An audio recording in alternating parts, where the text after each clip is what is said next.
Congolais, Congolaise,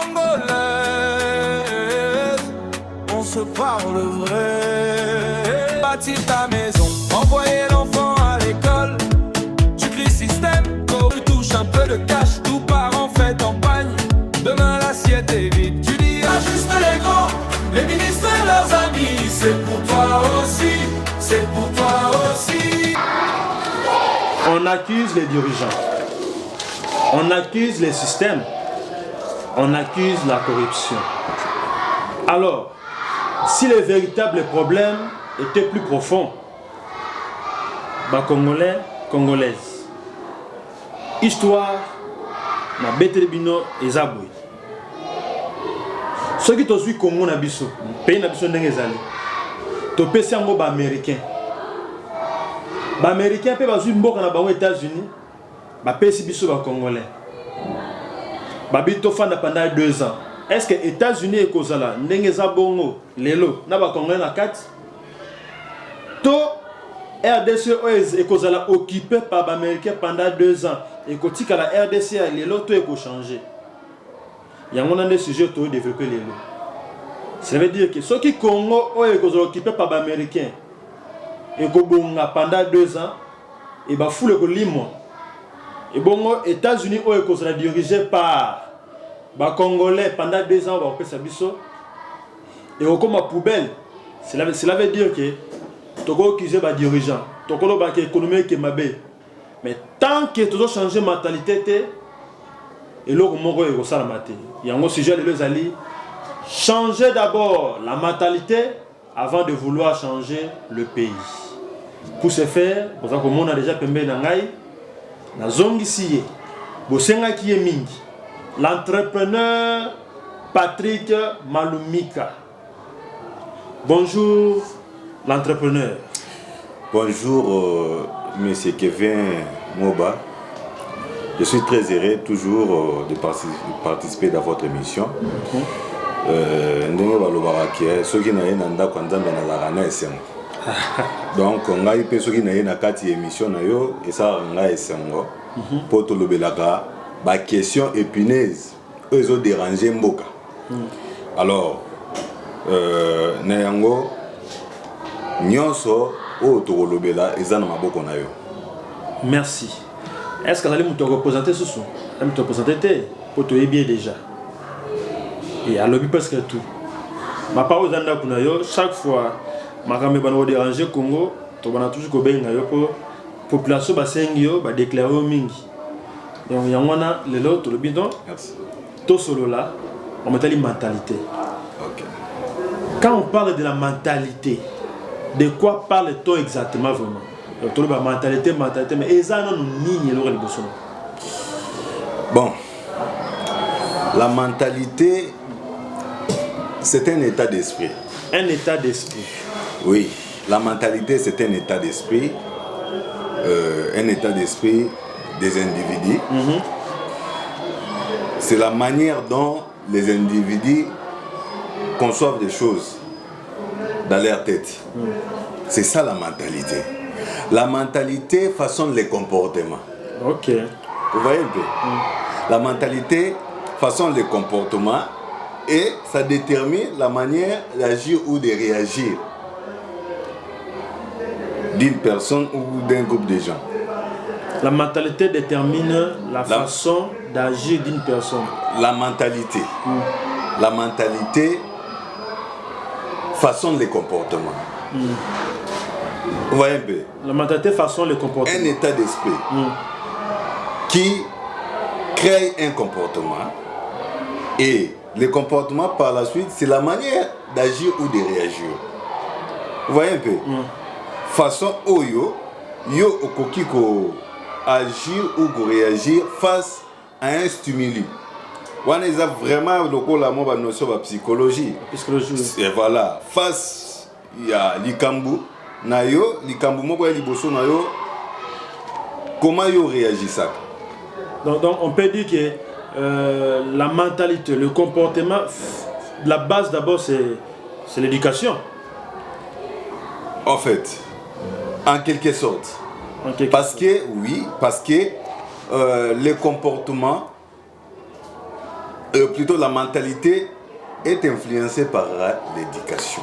Vous voyez un peu. Lorsque l'éducation est faible, vous n'aurez pas une très bonne mentalité.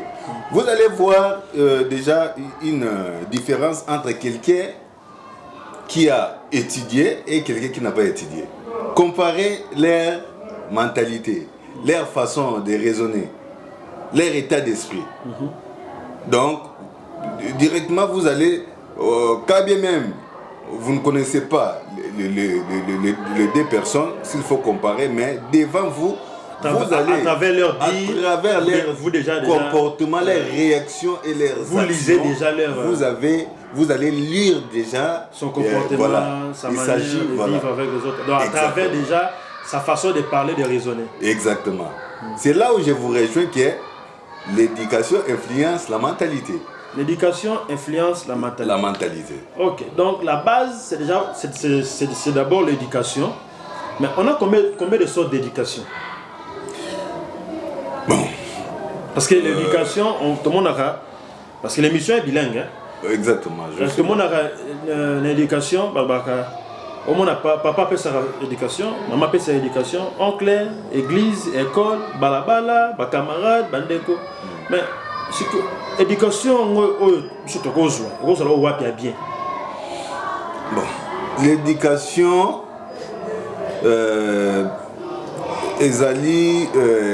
dans son ensemble, il y a l'éducation de mon côté. Parce que l'éducation, éducation du fils.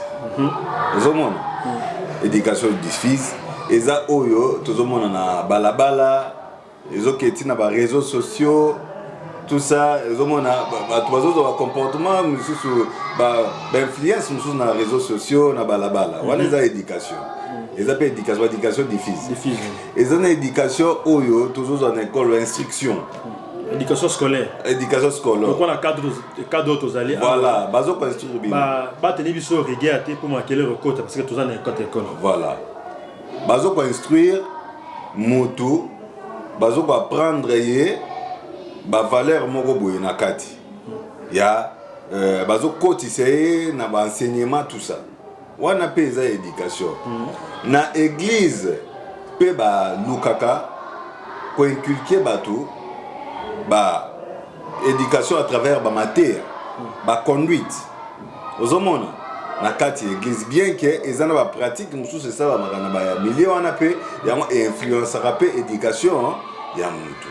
Ozomona lokola moi ba na kokukolo par exemple banani penser mususu oyo kokozala ekoki kozala positif pour na progrès bien na sous-développement ya mboka na église pe zozala ozomona tokena ba détail te belé pour tozomona na église ndenge pe bapesa doit beaucoup plus investir dans les prières que na misala ozomona voilà donc ça fait partie aussi d'un milieu éducatif église ils ont un rapport positif et un rapport négatif ils ont apporté na kati ya mutu na éducation ozomona tozape na j'ai parlé de l'église j'ai parlé de l'école j'ai parlé de quoi de la rue je dois parler aussi de la famille tu vois la personne la famille c'est là où c'est la base côté mutautaka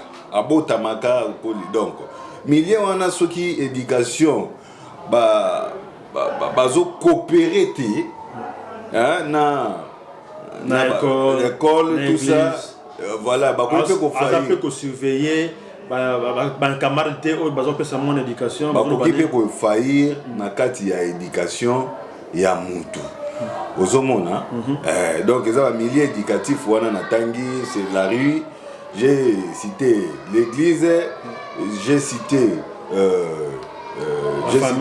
l'école j'ai cité la famille et puis il y a aussi l'État aussi a une forme à jouer rappeler la disposition pour rééduquer mutu sur la raté éducation des fois ba incarcérer mutu ba memi na ba prison tout ça pour ba rééduquer pour réinsérer sous la société.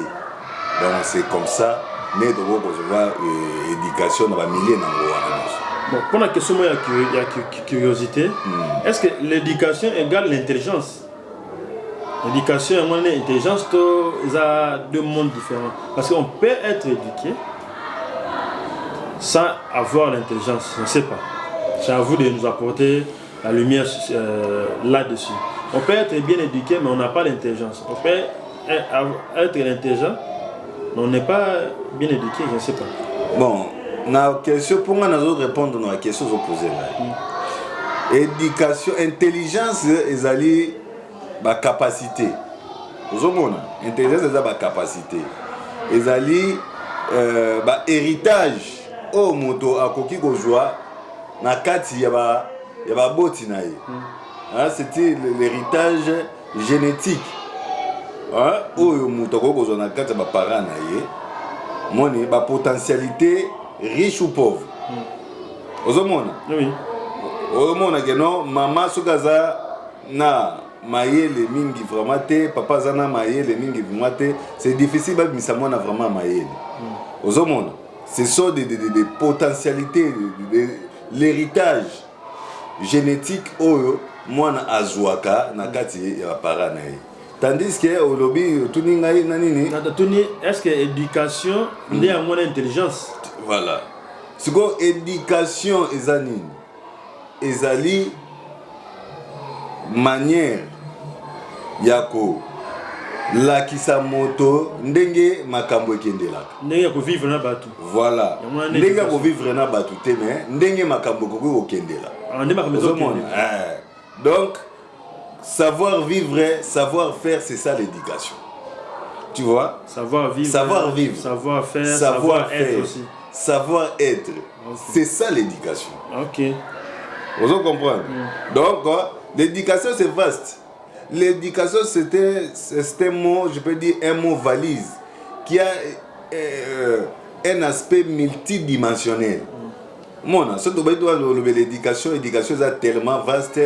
Ils ont éducation, ils ont instruction, éducation, éducation physique, tout ça nécessaire dans la société. Ok. Important dans la société. Tantôt plutôt, vous avez l'intelligence, vous allez hériter.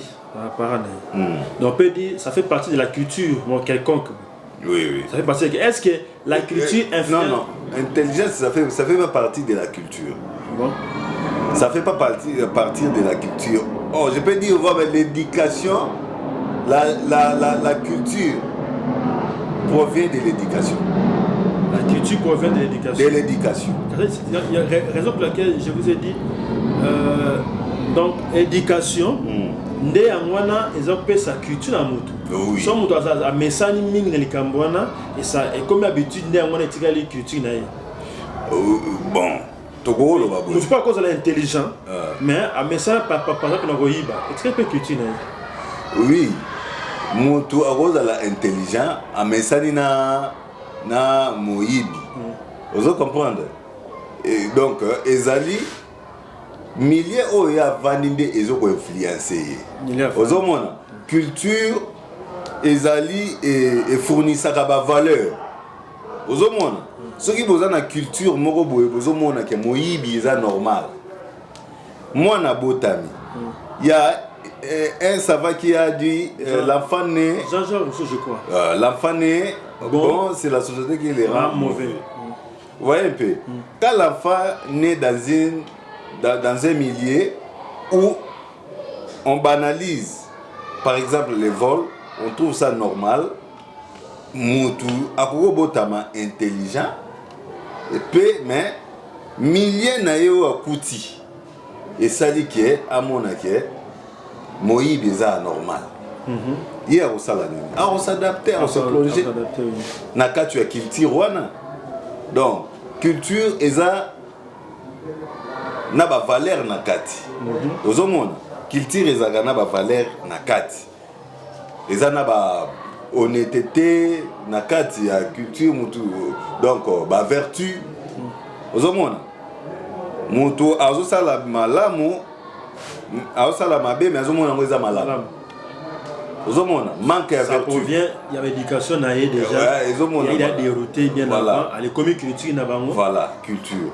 Ah ok. Et ça marque, ouais. Est-ce que cette culture-là influence-t-elle le développement économique d'un pays? Mais oui, ce qui vous a culture ezali malamu ou bien mabé, ça va influencer le développement économique. Pourquoi? Quelqu'un qui a commis sa culture, a commis ça plutôt à Monique Moïbi, c'est normal, les détournements, c'est normal. Alors, au commun, il n'y aura pas les progrès économiques. Tout le monde a comment est-ce que la société n'a pas. Oui. Il y a le cas de vol, tout le monde a des détournements, et comme normal. Et comme il y a le cancer dans la société. Quand les détournements, c'est depuis le bas âge qui est tout ça qui nous a tout. Oui. Si les autres ont progressé. Oui, donc plus nazolo ba pour yo tout ninga ce qui ko influencer économie. Ah ok. Aux hommes ko influencer plutôt développement économique, c'est ça. Et voilà, il y a moins de zone mingi. Et ko influencer ngo dans la mesure où Batouana baza déjà na moi bazomona ba vertu exate.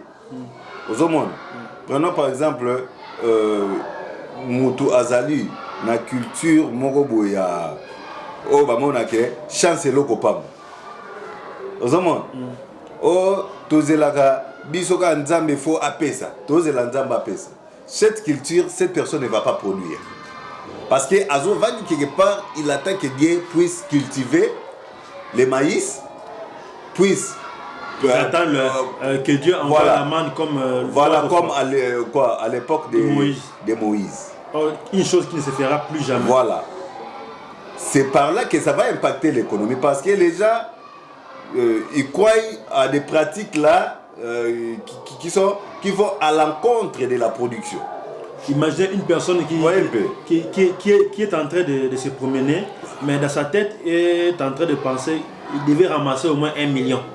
Voilà. Une personne qui se promène comme ça gratuitement, oui. Lui pense ramasser 1 million dans la rue. Beaucoup de gens pensent que, voire même les jeunes, aujourd'hui nous voyons comment les phénomènes de jeux d'hasard sont en train de gangréner dans notre société. Vous voyez comment les jeunes sortent le matin, ils se rendent dans les shops de jeux d'hasard pour aller le paris sportif. tenter la chance de gagner la vie à travers ces jeux-là. Non. Les jeunes doivent avoir cette, vu que nous sommes dans un thème de la mentalité, avoir un état d'esprit positif que je suis capable de faire sortir la richesse à travers ma tête. Ce n'est pas à travers les jeux d'hasard. Parce que les jeux d'hasard, vous allez miser quoi? L'épée que vous avez. Si vous perdez, vous allez recourir où? Nulle part ailleurs. Voilà, mais si vous avez une source de production, vous n'allez même pas vous contenter de ça. Parce que la source sûre, c'est quand vous produisez vous-même, vous calculez ce que vous allez gagner et ce que vous allez perdre, vous allez balancer. Mais quand vous allez là-bas pour s'investir dans les jeux d'hasard, ça va partir aux hommes. Donc, il faut, moi, mentalité, il y a moi, mentalité, et zo kende na katu ya culture, ils ont influencé bien la carte la culture.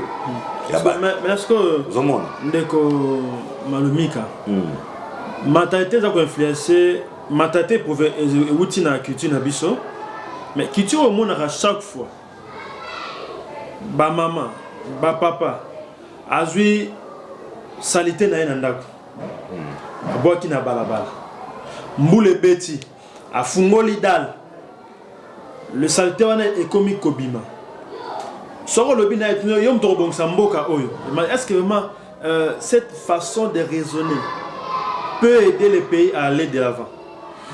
Bon omoni mboka kobeba ya mboka na kobonga ya mboka eutaka wapi eutaka kaka na population mingi eutaka na population oyo bakolo mboka ozomona ya wana bike mentalité eza état d'esprit. Je parle de l'état d'esprit. Et imaginez qu'une fois, j'ai trouvé une maman en train de jeter ses ordures dans la rue. Il dit, maman, pourquoi tu fais ça? Il me dit, yom to bon samboka. Oh, après, on est là pour prêter dans mboka. Elle dit, oui, ma compte fait bon samboka. Imaginez ce que façon, on a beau quasi salité, mais on est là que mon compte samboka a eu ta propriété si carrément. C'est ça. Bon, problème est ça. Responsabilité est à partager. Aux monde, responsabilité est à partager. Il y a Nani François Pérou à définir token un peu na développement, mais nous avons tiré la carte définition à définir en 1961 le développement c'est une combinaison de changements mentaux et sociaux d'une population qui la rende apte à faire accroître cumulativement et durablement son produit intérieur brut. Vous comprenez? Alors, binini, abi développement et outaka na combinaison il y a changement, il y a mentalité, hein? Et puis changement sociaux, hein? Il y a un salaka batu va produire de manière durable. Na kati ya définition na ye alobeli mentalité. Vous comprenez? Mentalité ezali o na kolwa état d'esprit ya mutu. Façon na ye ya ko agir ou ko réagir. Vous mona face ya ba makamu. Responsabilité wana ezali ya population parce que population la razo boaka azo ba ke o nazo bebis. Mais l'état peut à lobby qui est communauté de changements sociaux. C'est-à-dire ben infrastructure. L'état c'est à prévoir ben infrastructure oyo et coquille qu'on recevoir ba déchets oyo et ça produit na kati ya société na biso. Vous comprenez? Vous comprenez là très bien. Yo ozu ba poubelle na yo, o saleli matembele ba sachet tout ça. Bon, il faut aucun de goboka ngo wapi. Ozomon. Responsabilité eza ya l'état nanu po l'état ate sika o abongise sika o te batu fo ba kende goboka poubelle. Po il faut to boka poubelle, to goboka lango wapi. Ozomon. Voilà. Alors, population azozala na erreur pour na nini po ezana ba manière mususu pe ezaba déchet mususu oyo population akoki ko éliminer ngo sans que abwa kango esala bosoto. Par exemple, ngai oyo chez moi quand j'ai des bouteilles en plastique tout ça na tumbaka yango je vais les calciner et disparaître. Ozomona de peur qu'on ait évité et tourne dans la carte. Mais par rapport à la bouteille, la bouteille mais la maille, normalement un pays où une entreprise qui s'implante dans la RDC paye quelque chose à l'État. Soit l'État l'oblige à ramasser la sanité et puis il a faire disparaître. Mais chez Bisso, nous n'avons pas appliqué. Est-ce que l'entreprise ba futa rambo na bango ya sur la bosse terme ya olonga ba santé to l'état a tiré bango responsabilité mais on a yebi je suis sûr que l'état a joué rambo na bango côté à longola ba santé il y a ba bouteille par exemple après la consommation et la population ainsi de suite mais ce que pourquoi ça en sorte que l'état a quoi arriver ko éliminer ba déchets par exemple na mboka na biso. Parce que corruption est l'équipe, soit détournement. On a évité entre les deux. Parce que des choses de l'équipe, la fleuve, vous allez voir qu'il y a des bouteilles partout. Or, que l'entreprise va foutre un bon. Ok. corruption to détournement. Nakoki oloba boye na répondre au te que corruption to pe détournement mbala moko ozomona ba entreprise ezo produire ba déchets bazo futa ba taxe pour na kolobela impôt te wana eza ba taxe pour taxe nde ezaka na contrepartie ozomona la rezo futa ba taxe wana l'État il faut atonga ba infrastructure. Il faut mettre en place la politique de gestion des déchets. Vous comprenez? Politique de gestion des déchets. Après, quand ça les déchets na biso, les déchets mususu. Et quand vous allez transformer, pour les encore revaloriser. Ailleurs d'ailleurs, comme ça, on sous chaises à plastique. Comme ça, on va gaz, ils vont permettre de transformer en et commis par exemple plastique c'est important tout chaise, ça vase voilà vous comprendre donc politique il y a gestion et déchets wana ils ont responsabilité il y a l'État vous monde pour la raison prélever ba taxe en contrepartie taxe il faut ça les logos aux hommes, il faut essayer les logos. Mais bango, l'air bazo prélever la taxe. Tout le monde a quand même une initiative. Tout le monde il y a Kintoko. Kintoko, zali na moni eza entreprise mozo recycler ba bouteille. Aux hommes, mais ba déchets zaka ba bouteille té. Ménage produit zaka ba déchets belé. Chasser plastique. Ils ont produire ba plastique. Le plastique, tout le monde a des sachets, des formes autour, des chaises cassées, tout ça. Ils ont produit, ils ont bois kayango. Ils ont produit des déchets, des bouteilles cassables. Aux agana sani, autres benga sani ambele, aux agana nani pasuki bilangi, moko bosombelaga, par exemple bière, voilà, et pasuki, tout ça, ça fait partie des déchets. Vous comprenez, ils ont la nature moroté na sachet. Même les habits. Tozali na ba déchets logo là, les habits. Vous comprenez, les bilamba. Tozali na ba déchets logo là, ba déchets oyo to benga kanani biodégradable. Logo là ba makasa ndunda, tout ça bosali ndunda matembe de boboaki. Ba biloko wana, ba déchets wana. Vous comprenez, tozali na oyo tozo benga logo là.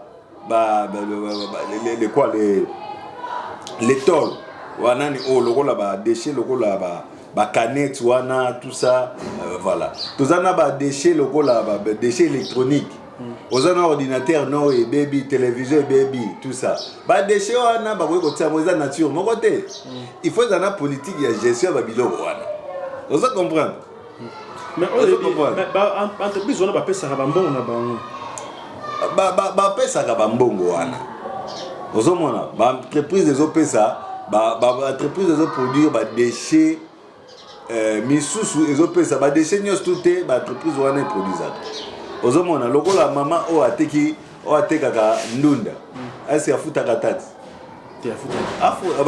peut-être na ba wende bisu ba futa les avant peut taxe mais taxe il y a ba déchets par exemple mais taxe eza taxe là ba futi taxe eza pour ani pour esa la musala en contrepartie non au monde ce qui a futi taxe là ba futi la maman taxe na kati ya wende ezali pour batonga ba biloko batonga soit ba marché batonga na kati ba marché na pe batonga ba station oyo batu bakoki ko boaka ba déchets ba poubelle na bango ozo comprendre il faut ezala ozo mona pour na wende ba produisera pe ba déchets oui ba déchets wana est na kati ya ba wende na biso za pe na place oyo batiaka ba déchets wana après avoir coproduire exacté mais est-ce que peut tout ça ba wende zango ya bien parce que so tambo na kisa mobimba à part gombima muke na biso na cité côté ba wende komi presque na ba veni.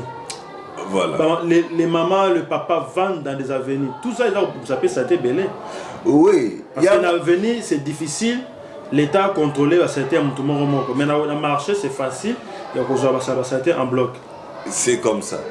Aux hommes, il y a un quartier. Non, il y a politique qui a gestion à déchets.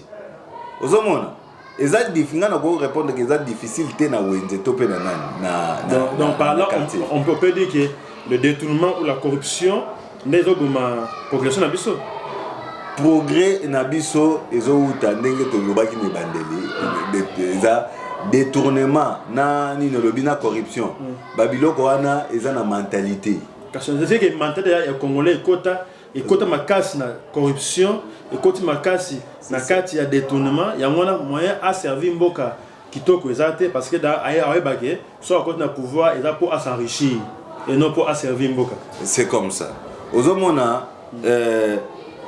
babiloko wana otozobengoka ba corruption ba détournement ezali ba anti-valeur ozomona ba anti-valeur oyo eza na kati ya mentalité ya congolais voilà ekomi normal pas na biso ezokoma normal ozomona omona mutu azo préférer kosala abi ya pouvoir au bapesier parce qu'il y a un pouvoir moko boye il faut mbongo oza destiné pour par exemple servir population il y a eu moi saleni ma combat ko salaire vous comprenez or population azo zela réponse moko boye par exemple na ba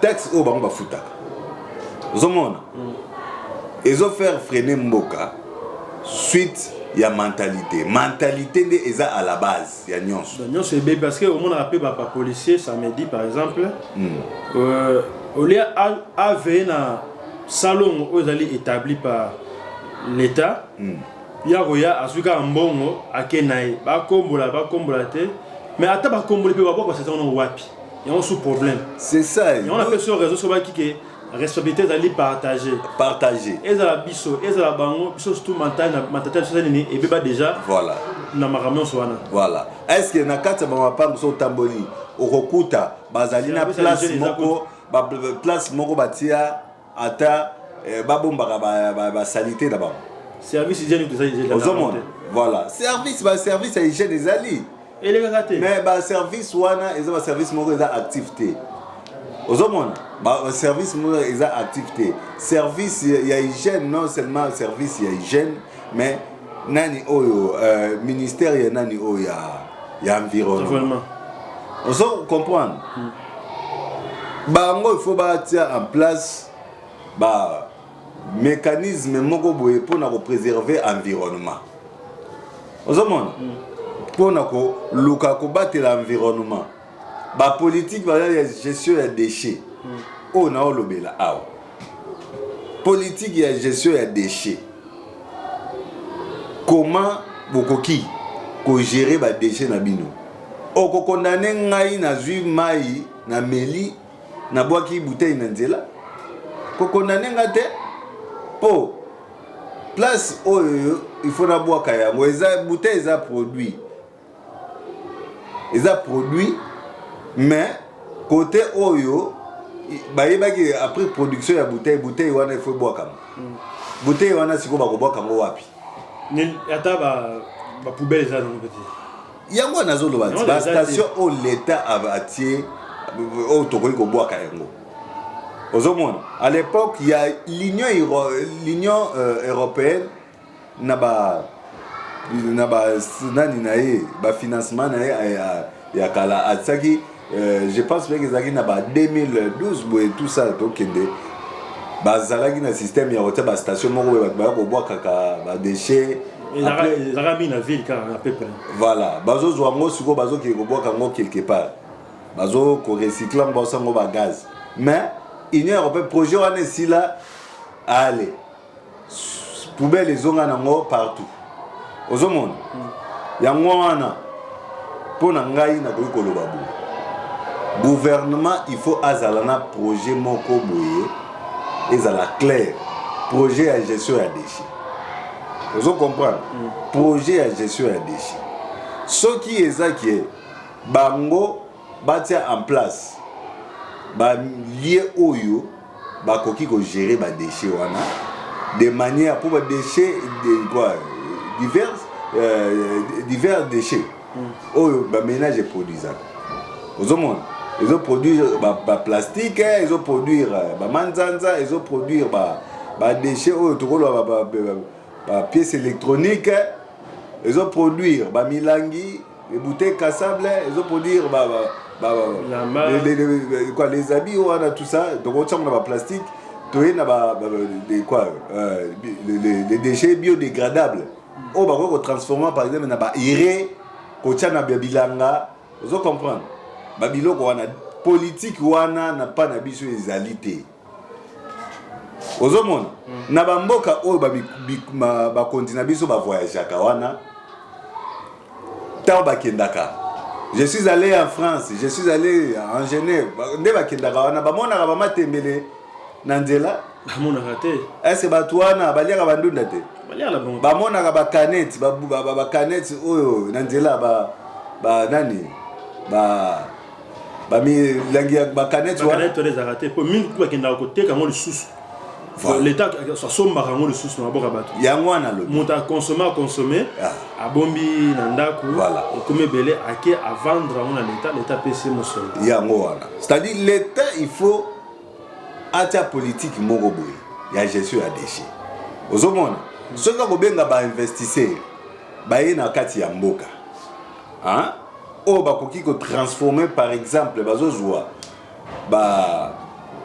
nani o par exemple ba sachet bazui ba sachet wana ba transformer nde bati ba kosali susu ba biloko mususu ba bassin mususu ba plastique lokola ba chaise tout ça ozomona bakoki kozwa biloko lokola milangi ba recycler ngo bazongisi yango su milangi mususu ozomona bakoki kozwa ba biloko lokola ba ndunda oyo toliaka ba déchets nango ba tekeli bazwi yango ba transformer ngo en iré ba tekeli bato baza na secteur oyo bazosala ba agriculture ba transformer comme si yango lokola ba engrais chimie ba engrais plutôt ba engrais ozo comprendre ba engrais lisusu ko permettre balonela lisusu ozomona bakoki kozwa ba pièces électroniques omoni ba peut-être bwaka ba radio oyo ezalaka na ba élément misusu électronique na ezalaka na kati ya ba radio wana oyo bakoki kosalela yango su makambo mosusu na kati mais biso tobwaka yango pourquoi toyeba te ba valeur ya biloko wana ozomona nga natala na kati ya na compte moko ya mutu moko azalaka nango Facebook ye a récupéraka ba élément wana kaka électronique wana azosalela yango ba jouer ya bana. Ah oui, ça se fait aussi. Vous comprenez? Donc il faut l'état azalana ba stratégie oyo akoki ko récupérer ba déchets pour à valoriser yango. L'état il faut à récupérer ba déchets pour te à valoriser yango.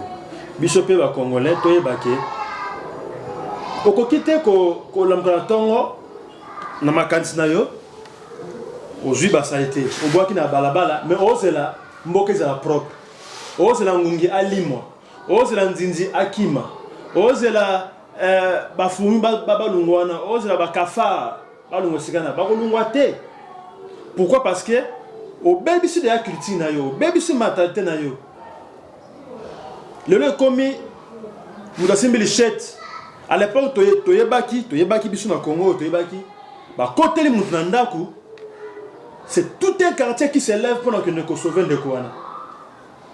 Barolanda Boutoy ba bétier ba ticket dans la police. Mais les lois au moins bazo kulu na zo bota muto loko na moi et devant tout le monde. Et qui tu as baby tellement ya ko porter ses coups na bato ya société ya wana municipal criminalité.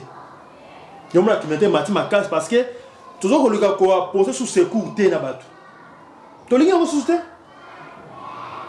tolingi propriété à l'époque zalaki so tali ba papa so ne ba koli ba maman so ba koli ba kolaki propre au santé et la main avait du méfuse à repasser laver bien coiffer bien nettoyer na biso lo mona muta bimina na mulangi na brosse na balabala zo brosser alors me brosser na balabala mon normal est-ce qu'on peut brosser dehors na papa mo bimala li nene azui ate et suis na loquet tu y wana li bana zo brosser eso ke koi so ke koi changeons nos mentalités avant de vouloir changer les pays. Même vous les dirigeants, totika corruption, botika, tote bonga la DGT, botika corruption, botika détournement. Et ça mentalité oyo, toza boza kolona na génération ko ya sima. Avant monter avec sa dossier na à mon ministre, il faut laisser. Et comme il a monté pas un diplôme d'état, il faut laisser. Monter un diplôme de licence, il faut laisser. Quel genre d'intellectuel tu produit le ceux qui bazole laisser na beta pour nous. C'est comme il y a biso culture. Ceux qui me dans l'inga pour mboka na yeba bomana no éducation. Or éducation les a base. Éducation c'est ça la culture et mataliboso. Éducation c'est ça la culture et bonga. Mais tant que l'éducation est beba, culture est comme ma paix et puis tu tires la bongo. Et pour nous changer de génération, nous sous ya kala na ya sika, il faut que boma ya kala ko bisa ya sika. Mais biso ba jeune ya lelo to ko tellement to éradiquer ba papa so ba sa mabe. Parce que culture na koli ya ko bini la président. Ba bineli Kasavubu. Ba bineli Mobutu. Ba bineli Joseph Laurent Désiré Kabila. Ba bineli Joseph Kabila. Tout ça pour flatter, pour avoir l'argent et non réfléchir pays. Réfléchissons pays. Réfléchissons pays. Qui se fait au Koufa. Comment au Koufa? Parce que mentalité baby, il y a ma bé et comme ma lame, il y a ma lame et comme ma bé. Il y a un repas. Ceux qui m'appellent aux États-Unis, les lots. Dans 2 ans, États-Unis, vous allez à ta Chine. Oh, so parce que Chine on États-Unis ma personne au Congolais. Beta tout cas lobby. On a nyoso et baby, nyoso. Gombe ça là qui part comme il manque de refléter ma beauté à Kinshasa. Le Gombe comme le quoi qui sait ça. Pour exagérer mais Gombe baby. Gombe baby. Tu vas changer que tu n'as biso, tu vas continuer quand on entrepreneur na biso. Entrepreneur na bino, au recrutement qui mingi monsieur Malumika Patrick. Toujours continuer deuxième partie émission na biso. Toujours kokene ko timbo la lisusu malam. Comportement oyo eza ko beba na Congo. Mais c'est Malumika. Nous avons le lisusu pour kokene vers la fin. Donc déjà vers la fin de notre émission. Mais à la suite de continuer na cœur penza ya sujet na biso. Faut-il d'abord réformer les institutions pour passer à la politique il y a des schémas malam pour éduquer la population?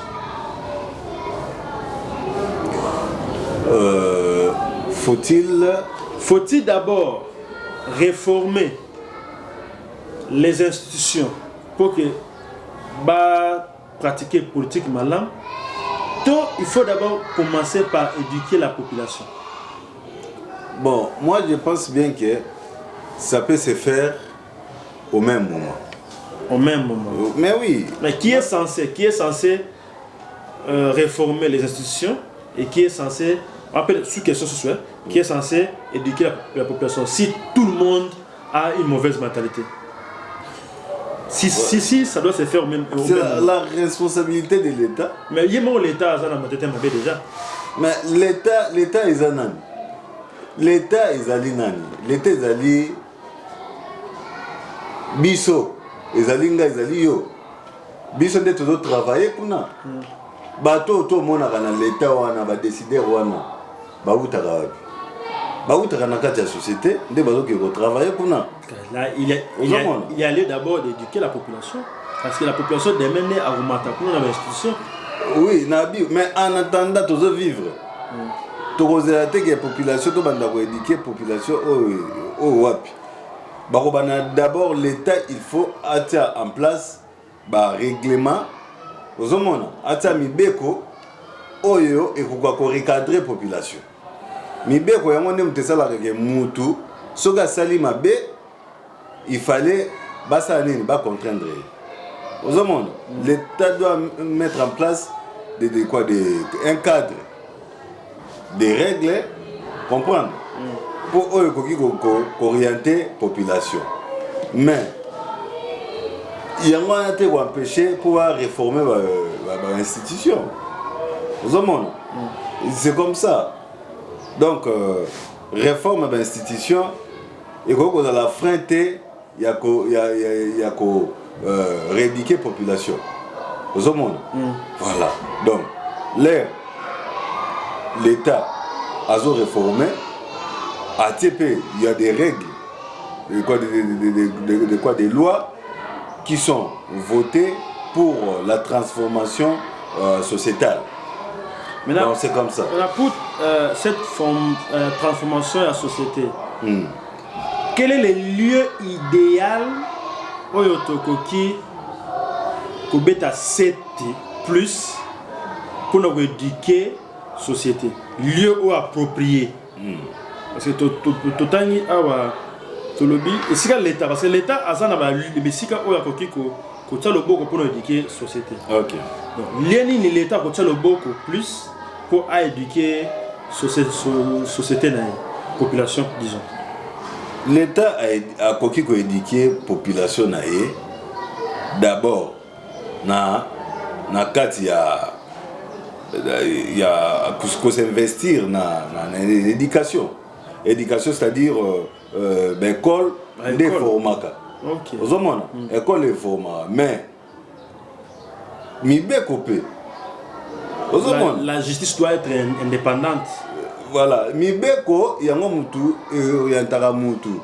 Ce qui a sali, oh, il va sali, bako kangangai. Ce qui n'a pas qui poubelle, bako kangangai. A comme na angelete, comme il batte là. Ah oui, à ça n'importe quoi, t'es pas habitué. Mais bien qu'on ça nini et qu'on kangangai, ce qui n'a salibo. Et de la façon à éduquer la population. Aux hommes, habitué, naza awa, ce qui n'a yibi, bako kangangai. Ce qui n'a pas qui poubelle, bako kangangai. Y'a moi na le la changement mentalité. Aux hommes, bako kangangai, bako pese amende. Ako futa yango, au moins na siko batu bakoma kotambola malamu. Mibeko. Mibeko wana siko pardon papa journaliste, il faut appliquer na batu nyonso. Ozomona.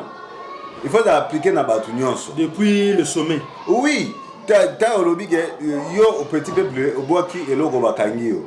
Siko na oloba. Les bateaux bavanda na ba assemblée nationale wana ba produisera ba déchets non? Eh ben l'écoute tout. Ba papier mouchoir na bango ba bouteille plastique na ba mema ngo. Question. Ba ministre wana ba biloko baliaka tout ça ba biloko na bango ba déchets na bango batiaka ngo wapi. Pour ba produire il faut pas l'accepter côté ba boaka ngo pour biso peto banda ko boaka ngo. Soki bango baza ba modèle qui va jouer ngo ba mema ngo na canal moko ya bien. Pourquoi pas biso peto sala ngo? Ah oui. Aux hommes. C'est-à-dire ceux qui va contraindre les bateaux va voir ba déchets, c'est qu'il faut tout le monde appelle ba frapper ministre moko boye. Na façon na ya ko gérer déchets na ye.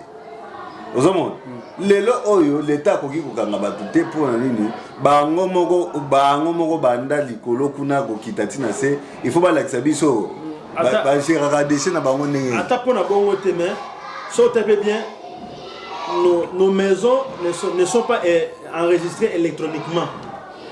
Pour attendre la porte au brûler feu rouge au kimi. Il suffit que tu aies matriculé un numéro à plate, tu as le système, tu as identifié un peu, tu as amende payer. Mais chez nous, si ça ne peut pas se faire, pourquoi? Parce que tout ça, nous avons un développement. Or, que le changement de mentalité, politique, il y a gestion, il y a des déchets, peut nous amener aussi à un développement social. Non, il y a une idée. Ils ont qui va identifier de manière électronique. Aux hommes, va identifier de manière électronique banda. Moi ni mutu bazana besoin te so kimi o kima bakangio. OK. Ce bakangio te, on a un problème. On a un long mususu mais ce bakangio, il faut aussi subir bébeko. Mais pour le moment tous à niveau wana te pona nini po bango moko l'État ba lakisi biso esika oyo tokoki ko boka déchet na biso te ba lakisi biso te. Alors soki ke obi bakangi ngai par exemple oboki bouteille oboki ba ba déchets surtout o to produisa na boaki na nzela yo kanyinga obike pona nino boaki ya ngonga na rotuna yo naza na esika boaka ngote ya mwana boaka ngoa yo yebisanga ndeko régie bakisa tota 3 minutes pardon voilà o yebisanga ozomona donc il faut l'état à la kisabiso côté biso to boaka ya côté onga na ko zote na zwi manzanza na ngai na kangisi yango po na bebisa environnement te na kende kotika mona station moko bacha na coin kuna nde to déposer ka yango ngai o na bebisa bino nazali na zakana politique ya gestion ya déchets ya mboka na biso une fois peu faut on les ka étaler biso na poki ko étaler te na ko étaler ko boité moi ko expliquer ça mon mukie mon mukie ka potoye ba nino ke msu ba construire ba cause na simano ba bengi ba kondi ba uzana sima mais ba o ba zo travailler il faut pas avoir compétence yango zo mona ki toujours la mentalité il y a le favoritisme tu vois les favoritismes ba zo favoriser ba tout o ba longo banité na esika wana ba monde ba zo travailler vous comprendre ba zo le kana ba bengo ni ba corruption pour ba ko na place wana mentalité ba recommandation wana mutu recommandation za mabete mais recommander mutu za compétent oyo ako apporter ba compétence na ye na kati ya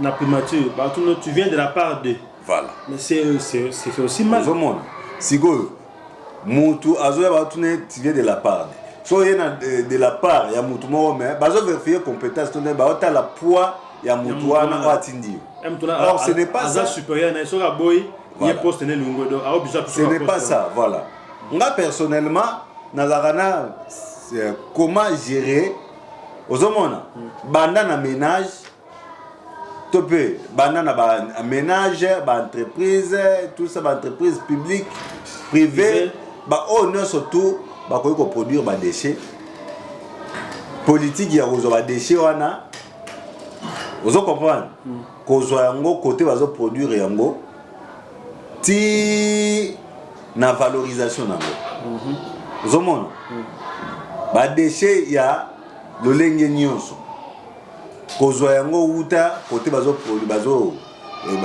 production de déchets zali ti côté o ba kosukisa yango po et disparaître.